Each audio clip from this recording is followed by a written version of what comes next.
Welcome to the third video of the Rhetoric and Musicals video series. Once again, my name is Rochelle. In this episode, we're going to be talking about the Romantic Revolt. So the Romantic Revolt was a response to the Industrial Revolution, which very much turned to machines rather than nature humans. So the Romantic Revolt wanted to return to nature and to a more romanticized version of how things were in the past. And part of that was also dealing with natural rights and an appeal to patriotism. So additionally, the Romantic Revolt kind of reinforced the idea that rhetoric was an art form that was believed by writers like Hugh Blair and Thomas de Quincey. Thomas de Quincey claimed that the eloquence was necessary in order for rhetoric to stick, and people like Thomas Sheridan and Gilbert Austin believed that the delivery was extremely important, and that also kind of adds to the idea of symbolism that was talked about in the introduction video of how its media can be used as a platform for analyzing life and the human condition. So the part of the Romantic Revolt that I really wanted to focus on in this video was the return to natural rights and nationalistic rhetoric. This is important because it highlights the fact that nationalism is going to be spread throughout media. Hugh Blair, mentioned earlier, he believed that nationalism was a service to the state, and Jean-Jacques Rousseau believed that all humans are created equal and that those in power needed to serve those who didn't have power. So this kind of idea of like a nation's values kind of is embedded into everything that is produced by a certain audience.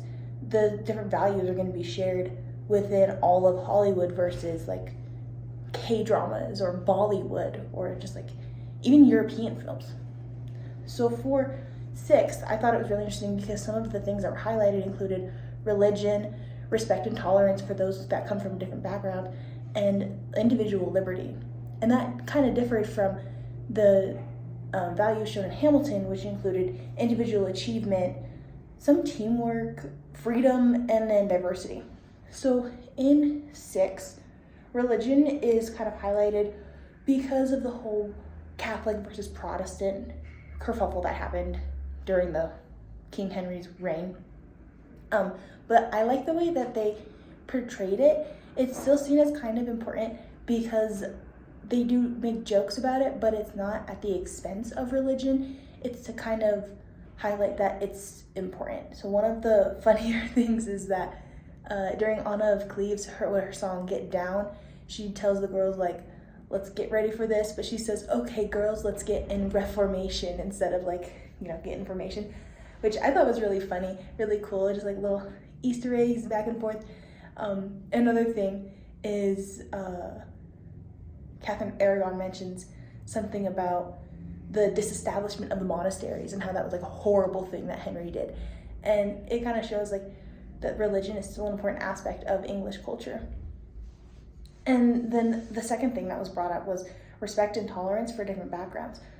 So this can be seen as diversity, but it kind of varies by that because it is an understanding that not only does diversity exist, but it's openly accepting it, saying this is okay, this is what's going to happen, and it should happen. There should be all these different peoples from everywhere. And this is kind of shown through the cast because the cast is a bunch of different women and non-binary.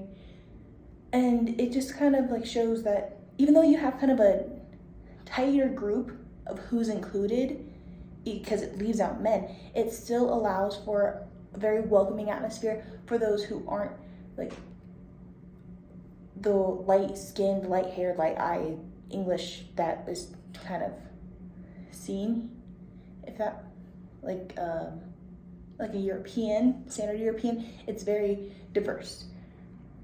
They have all different hair types and all different skin tones, and even their body types are all different, but they're all exemplified for their beauty, which I think is really cool. Also, not just is the cast diverse, but it's kind of interesting that the queens themselves were diverse. Catherine of Aragon was Spanish, and then Anne Boleyn, she was French. Jane Seymour was English.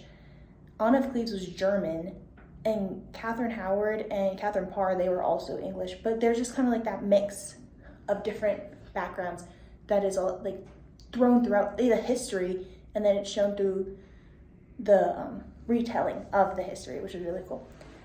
And the third value that is shown throughout 6 is the idea of individual liberty. So that's kind of the main point of 6, is having themselves liberated from the story of Henry and being their own person.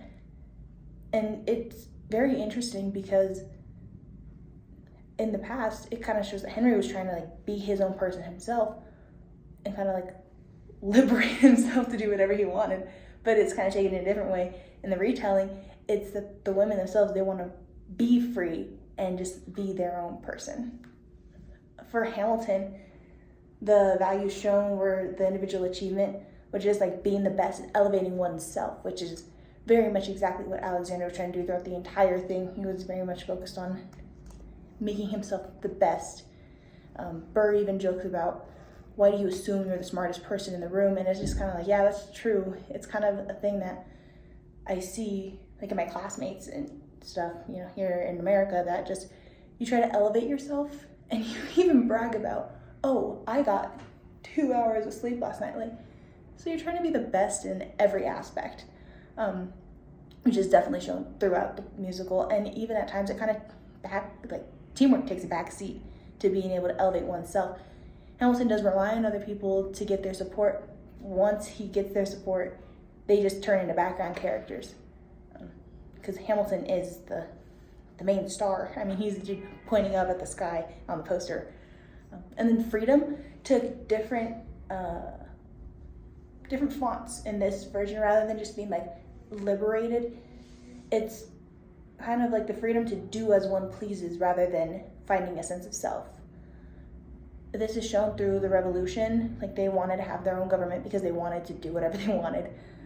You know, tax tea, they didn't like that. They didn't like the whiskey tax either, but it happened. But also, like, the caricature of King George very much shows that in America, you're free to do that type of thing. And that was comparative to in 6, they kind of poked fun at Henry, but they weren't doing it in an overtly disrespectful way, which the caricature of King George did come off as kind of disrespectful. And then the diversity of Hamilton was shown through the cast, but it was just kind of anticipated in a sense, because that's just what America is. America is diverse, and it's just going to be there. There was no expectation of respect or tolerance. It was just kind of like, we're here. So I thought that was pretty interesting, and I really liked the way that the national values could connect, and there is so much overlap, because that shows that even though they're separate countries and there was war between them, they're still very much people. So the people share similar values no matter where you're from. And that's gonna help connect each audience to the greater world. Yes, you are from a specific point and you're from, you know, way across the ocean, but it's close at the same time because of what values we hold dear.